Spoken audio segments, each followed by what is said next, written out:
They called me the man who had it all. From the outside, my life was a gleaming empire of glass and steel. My mornings began on a rooftop penthouse in Banana Island, where the horizon shimmered in shades of gold and silver as the first light touched the Atlantic. The world looked different from up there. Tiny, delicate, like a thing you could hold in your palm. Beneath me, Lagos was already awake. The soft hum of the city began to build into the familiar, chaotic rhythm. The rush of engines on the third mainland bridge, the cry of street hawkers threading through traffic, the sudden, sharp blare of impatient horns. But my life, up in that glass tower, felt like another world entirely. I had worked for it, or perhaps it had been handed to me, depending on who you asked. My father's name had opened the doors, but my own hunger had broken them off the hinges. I built companies, bought others, tore some down just to remind myself I could. The suits I wore were custom-stitched in Milan. The watches on my wrist ticked in quiet precision, each worth more than the average Lagos family made in a decade. The cars in my garage gleamed like polished obsidian. Bentleys, Lamborghinis, a Rolls-Royce Phantom for the days I felt particularly untouchable. Yet for all the glitter, for all the applause of the world, I carried an emptiness that was heavier than wealth could lift. I had been with women, more than I cared to count. Beauty had never been a scarcity in my world. Models from Lekki, diplomats' daughters from Ikoyi, businesswomen who moved in circles that glimmered with influence. I had dated them, entertained them, flown them across oceans to dine under the Eiffel Tower or watch the sunset in Santorini. And yet, each time, something in me remained untouched, unmoved, as if my heart had learned the art of detachment too well. They would smile, they would play their part in my story, but in the quiet afterward, when the night pressed close and all the noise drained from the air, I was left staring at the ceiling, wondering if this was all there was to life. It wasn't that these women were lacking. They were extraordinary in their own ways, stunning, intelligent, accomplished. But their eyes never held what I was looking for. They wanted me for the version of myself the world adored, the billionaire, the name in the papers, the man who could open any door. No one seemed to see the boy beneath, the one who once stood barefoot in the dust, watching his mother kneel in prayer by candlelight when the generator failed again. No one seemed to care for the part of me that wasn't coated in gold. And so the years passed, each one gilded yet hollow. My life became a series of transactions, not only in business but in love. I would give, they would take.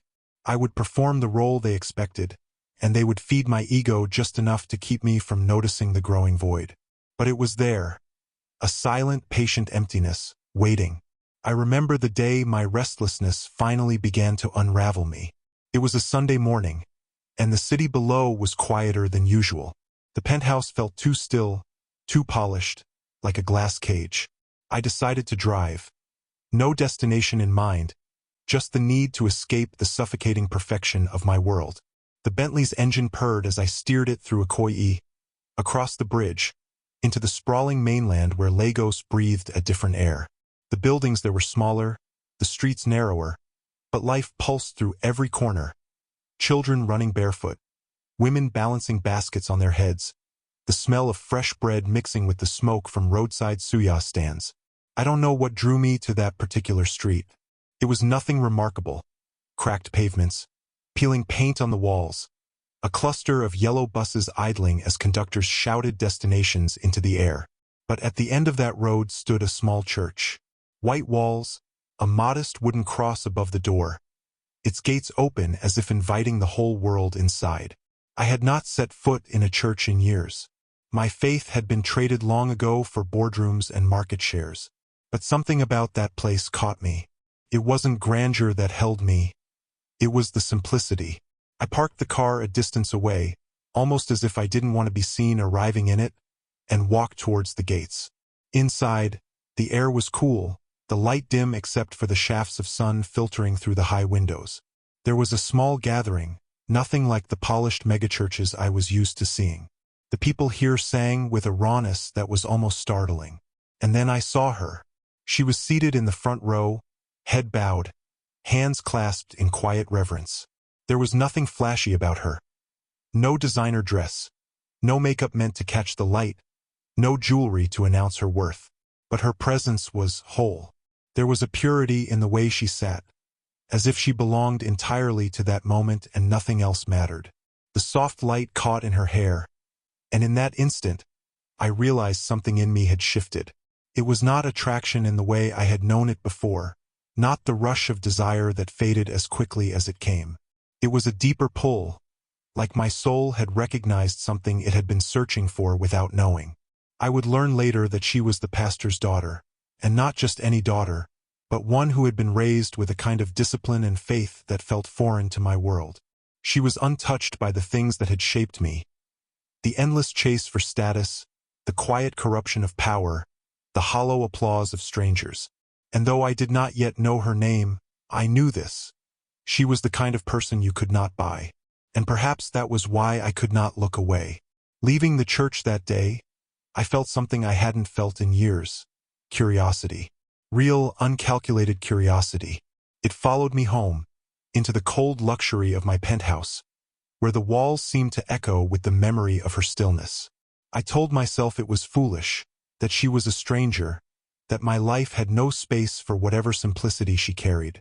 But the truth was, for the first time in a long while, I did not feel entirely empty. I felt unsettled, and that unsettledness began to bloom into something else. Something I could not yet name, but would come to understand in time. The days that followed were strange. I went about my life, the meetings, the negotiations, the social events, but beneath it all, I carried her image like a secret flame. It was absurd, I told myself. I didn't even know her voice. Yet I found myself driving past that church again, slowing down without meaning to, searching for a glimpse of her. And when I saw her, even from a distance, there was a quiet in me that nothing else in my life could give. But I was a man used to getting what I wanted, and this time I sensed the rules would be different. This was not a deal to be struck, not a game to be played. This was a path I would have to walk with a kind of humility I had long forgotten. And somewhere deep inside, I knew, if I was not careful, this journey could break me. But perhaps in breaking it might also save me. The thing about longing is that it doesn't announce itself with trumpets. It creeps in, soft as a shadow, until it begins to shape the way you move, the way you think, the way you breathe. That was how she began to take root in my mind. It wasn't the sharp hunger I was used to, not the instant rush of desire that I could satisfy and then discard. This was slower, deeper, more dangerous. It was like being thirsty and finding that water no longer came from the glasses I'd been drinking for my whole life. I tried to distract myself. There were always distractions available. A charity gala in Victoria Island, a shareholders' dinner at Eco Hotel, a weekend trip to Cape Town just to shake the restlessness out of my bones. Yet in every glittering room, my eyes searched for a stillness they couldn't find. The women leaned in close, their perfume thick in the air, their laughter polished like glass beads, but none of them carried that quiet gravity she had. And so I began to notice the spaces in my life where emptiness had been pretending to be fullness. I began to see how many of my relationships were stitched together with vanity and convenience, how often my wealth was the only bridge between me and the people around me. The realization was not pleasant. It made the air in my penthouse feel stale, the view from my rooftop feel like a photograph instead of a window. One afternoon, as the heat shimmered over Lagos, I found myself behind the wheel again, driving without purpose until the road led me back to that small church. The gates were open, though no service was taking place. The street outside was alive with vendors calling out their wares, children chasing one another between puddles from the morning rain, the scent of fried plantain drifting from a corner shop. I sat in the car for a while, watching the humble building, feeling like an intruder on sacred ground. I didn't go in that day. Instead, I stayed parked and let my mind wander, imagining her life. I pictured her waking in the early morning, perhaps helping her family prepare the church, maybe teaching children's classes, maybe carrying her world in quiet acts of service that no one applauded but God. Her life, I imagined, was not measured in the rise and fall of stock prices or the size of bank accounts, but in the weight of moments, small, precious, unrecorded. It was a life I could not touch without first learning how to stand barefoot in its simplicity. And yet I was afraid. Afraid of what pursuing her would require of me. Afraid of what parts of myself I would have to dismantle just to step close enough to be seen by her as a man and not a title. I had never needed to humble myself before anyone. Not in business, not in love. But she was a different world entirely. One I could not enter with the arrogance that had carried me everywhere else. The first real test came unexpectedly. A business partner invited me to sponsor a small community project in the mainland, the renovation of a youth center and a church hall. Normally, such gestures for me were branding opportunities. I would sign the check, send a representative, and ensure my name appeared on a plaque somewhere. But when I saw the address, my pulse slowed. It was in her neighborhood. Fate, or perhaps something beyond fate, had decided to close the distance between us. When I arrived that day, the sun was harsh overhead, and the streets buzzed with life. Children ran barefoot across the dusty open space, laughter carrying in the wind. The youth center was humble, its walls faded, the wooden doors worn from years of use. And there she was, not in the polished quiet of the church, but moving among the people, carrying boxes of supplies, her clothes simple, her hair pulled back. There was sweat on her brow, yet her face was lit with a peace that I couldn't find even in the softest corners of my penthouse. I kept my distance. I watched her laugh with a child, adjust the load a tired woman was carrying, listen intently to an elderly man as if his words were treasures. And something in me ached, not with possession, but with longing to understand how she lived so lightly in a world that was heavy for so many. Later, as I was leaving, she passed close by, unaware of me, and I caught the faint scent of soap and sun on her skin. It was not the kind of fragrance bottled in Paris. It was the scent of someone unadorned by pretension, someone real. I realized then that no amount of luxury could replicate it. From that day, my pursuit became deliberate, though not in the way it had always been with other women. There were no gifts sent to her doorstep, no invitations to private dinners, no display of power to impress her. Instead, I began to spend more time in that neighborhood, under the guise of community projects and philanthropy. I spoke less, listened more, and slowly, I began to see the rhythms of her world. The early morning bustle of the markets, the way the church bell rang out at dusk, the faces that lit up when she walked past. But as I drew closer to her world, I felt the sharp edges of mine. Whispers began to follow me. People questioning why a man like me, with my history and reputation, would linger in such a place. Some saw it as a game, others as an insult. But the truth was simpler.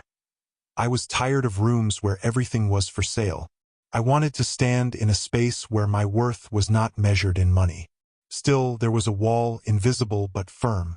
Her life was guarded, not by security or fences, but by the quiet dignity of her convictions. And I knew that to reach her, I would have to shed parts of myself I had built my identity upon. It was not a question of whether I could afford her attention. It was a question of whether I could afford the cost of becoming the kind of man who deserved it. That thought haunted me as I returned to my penthouse each night. The glass walls reflected a man the world envied, but for the first time, I began to envy someone else. Not for what they had, but for who they were. And in that envy, something began to change. I started to turn down certain invitations. I reduced the noise in my days. I even found myself waking early to watch the sunrise, as if trying to train my soul to slow down enough to catch what I had been missing all these years. It was a strange, unfamiliar journey, one that felt less like chasing a woman and more like chasing a better version of myself. But I knew, deep down, that the closer I came to her, the closer I would come to confronting the truth about why no woman had ever truly satisfied me. Because perhaps the real question was not whether she could fill the emptiness in me, but whether I could become the man who no longer carried that emptiness at all. It is one thing to admire a life from a distance. It is another to step into it and realize how unprepared you are for its weight. By the time the third month came, my presence in her community was no longer a coincidence. I was a familiar face, not entirely trusted but recognized. The children knew me as the man who sometimes brought footballs and books.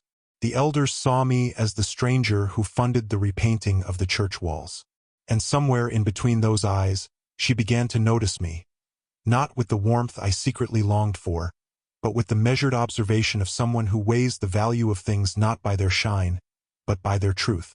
I felt the shift the first time I caught her gaze for longer than a fleeting second. There was no blush, no smile to suggest she was impressed. Instead, there was a quiet, steady look, the kind that seemed to ask a question without speaking it. It unsettled me more than any rejection could have. In that look, I sensed she wanted to know if my steps into her world were honest, or if they were just another game of power disguised as generosity. In my old life, perception was everything. A successful deal, a well-crafted press release, a photograph in the right hands. These were the tools I had mastered. But here, perception was nothing without presence.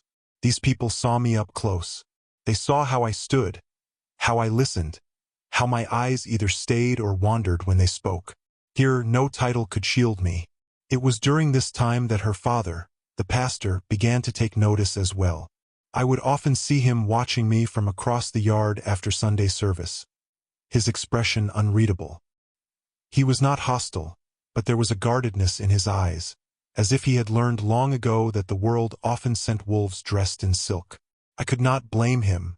My past with women was not the kind of past any father would want within arm's reach of his daughter, especially one raised with such deliberate care. And yet I kept coming back. Each visit stripped something unnecessary from me. I began to shed the invisible armor I had worn for years, the arrogance, the careless charm, the habit of seeing people as investments or losses. Her world required a different currency, one I did not yet fully possess, but was willing to learn. One afternoon, as the rainy season washed Lagos in gray, I joined a group from the church to deliver food and clothing to families in the flooded areas nearby. It was nothing like the charity events I was used to. There were no photographers, no speeches, no stages. We waded through knee-deep water, carrying supplies in plastic bags, our clothes clinging to our skin. I watched her move from house to house, her steps steady even when the mud tried to pull her down. Everywhere she went, the air seemed to soften, as if people were reminded that kindness still had a place in the world. I was exhausted by the end, but she was not. There was a light in her eyes that I could not match, a kind of joy born from giving without expectation. And it was in that moment, soaked and tired, that I began to understand why no woman had ever satisfied me before. It was because I had never truly met someone whose worth could not be measured by what I could give them. But the closer I got to this realization, the more the shadows of my past followed me. Stories began to surface, old affairs, public scandals, the kind of whispered gossip that sticks to a man like oil. I had never cared about such talk before. In my world, it was part of the game. But now, I felt each rumor like a blow, knowing they might reach her ears. And if they did, what chance would I have of proving I was more than the man they described? One evening, as the sun fell behind the skyline, I sat alone in my penthouse, staring at the city lights. I realized how far I had traveled from the man I once was, yet also how far I still had to go. Wealth had given me the illusion of control, but here I was, unable to control the one thing I wanted most. And perhaps that was the lesson I was being taught, that love, real love, cannot be bought or engineered. It must be earned in the quiet, unseen moments, long before the word itself is ever spoken. Her father, I suspected, had already made his judgment. I could feel it in the way his eyes lingered on me when I arrived. It was as if he was waiting for me to tire of the effort and disappear, like so many others who had tried to cross the invisible boundary between wealth and humility. What he did not know was that I had no intention of leaving. I had lived too long in rooms full of everything and found nothing. Here, in this modest world, I had found something worth fighting for, not only her, but the man I was slowly becoming because of her. The tests, however, were not over. I soon learned that she had many suitors, men from within her community and beyond, men with good reputations, steady faith, and clean histories, men her father would gladly welcome into his family. By every measure, they were safer choices than me, and though I tried to quiet it, I felt the burn of jealousy more than once. But jealousy, I realized, had no place here. If she was to choose me, it could not be because I had outcompete others in the usual ways. It had to be because, when she looked at me, She saw the truth of my heart. Stripped of wealth, stripped of titles, stripped of everything but the man I truly was. In my world, winning had always meant defeating someone else. But here, winning would mean becoming someone worthy, even if that worth was never rewarded with her hand. And that was a kind of challenge I had never faced before. The night before her 24th birthday, I stood on my rooftop, the wind curling around me as I looked out over the restless city. Somewhere in that sprawling maze of lights, she was sleeping, unaware of the way her life had begun to rewire mine. I had no plan, no strategy for the days ahead. Only a conviction that if I stayed the course, if I continued to show up with my hands open and my pride lowered, something in the fabric of her world might shift just enough to let me in. And if it did, I would walk through that opening, not as the billionaire the city knew, but as the man who had finally learned that the richest things in life cannot be owned. It was strange how the closer I came to her, the more I began to see my old life for what it truly was. Not a kingdom, but a cage made of gold. In those final weeks, the air between us felt heavier. I could sense the shift, the silent pressure of eyes watching to see what I would do next. Her father's watchfulness had grown sharper, the whispers in the community louder. Even in the streets, I felt it, the quiet measurement in the way people looked at me, as if weighing whether my presence was a promise or a threat. And then the storm came, not the kind that falls from the Lego sky with rain and wind, but the kind that comes from the past you thought you'd buried. A tabloid picked up an old story about me, a scandal involving the daughter of a foreign investor. It had been years ago, before I had even known her name, before I had begun this quiet war within myself. But to anyone reading, it painted me as the same man I used to be, reckless, selfish, incapable of anything pure. The article was shared, whispered about, dissected. I knew it would reach her. I knew her father would see it. When I arrived in the community that Sunday, the air felt different, colder. The smiles I had grown used to receiving were thinner, guarded. Her father did not speak to me. He didn't need to. The set of his jaw said enough. And though she did not avoid me entirely, I could feel the distance in her presence, as if a door had quietly closed. That night, I sat alone in my penthouse, the lights of the city spilling across the glass floor. For the first time in months, I felt the weight of defeat pressing against my chest.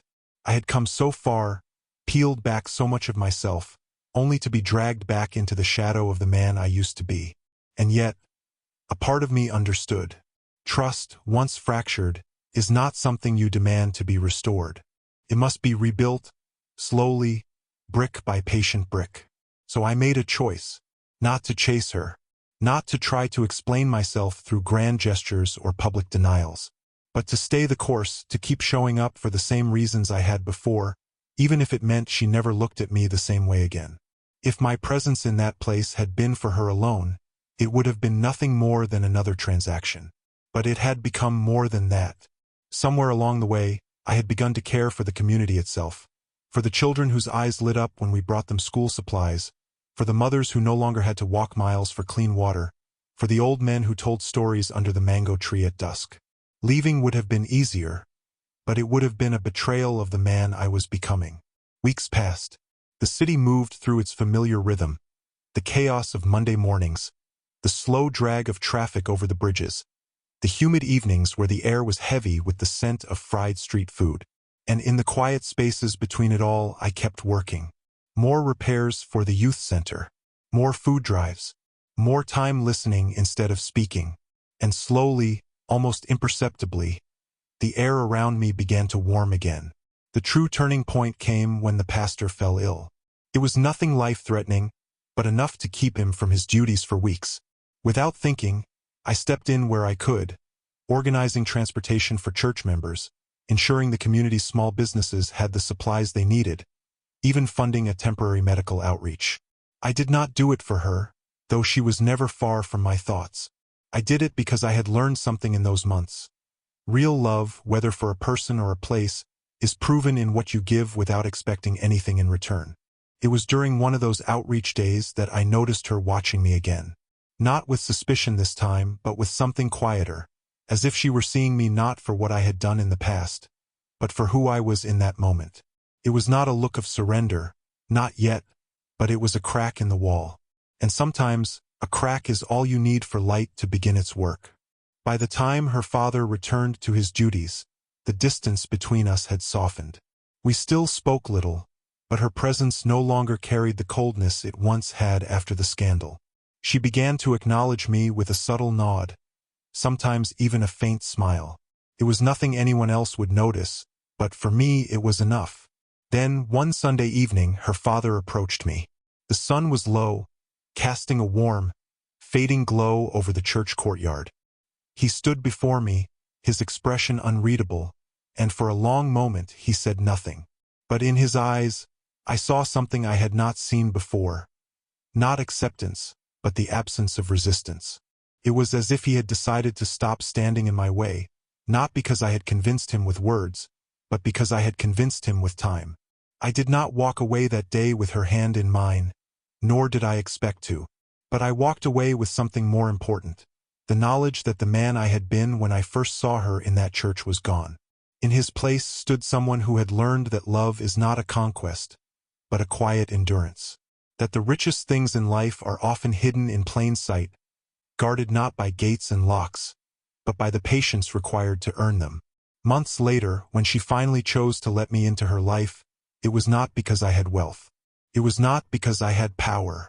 It was because I had waited, and in that waiting, I had become the kind of man who no longer needed the world to tell him he was worthy. She saw that. Her father saw that. And for the first time in my life, I saw it too. The city did not change when she came into my life. The traffic still groaned. The street hawkers still called. The rain still fell heavy on the rooftops of Lagos. But I changed. And in that change, I finally understood why no woman had ever satisfied me before her. It was never about them. It had always been about me. And now I was ready. Because true love, I had learned, is not about finding someone to fill your emptiness. It is about becoming so whole that when you meet the right person, you have something worth giving, and you give it not to complete yourself, but to honor the completeness you have already found.